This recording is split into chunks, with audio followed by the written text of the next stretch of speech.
Hi everyone, welcome to my YouTube channel Daily Tutorial, where I provide you with daily tech tips and helpful guides.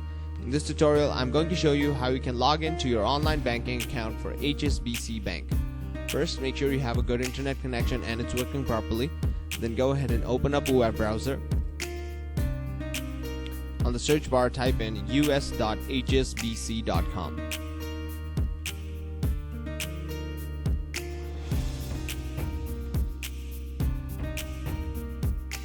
Press enter.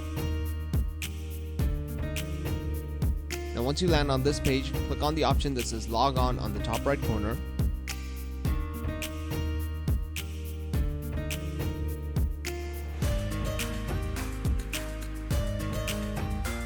Now you have to type in your username here.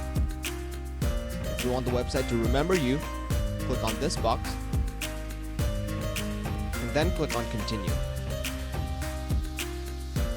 And it will direct you to another page where they'll ask you for your password. Type in your password and click on log on, and you should be successfully logged into your online banking account for HSBC Bank. That is it.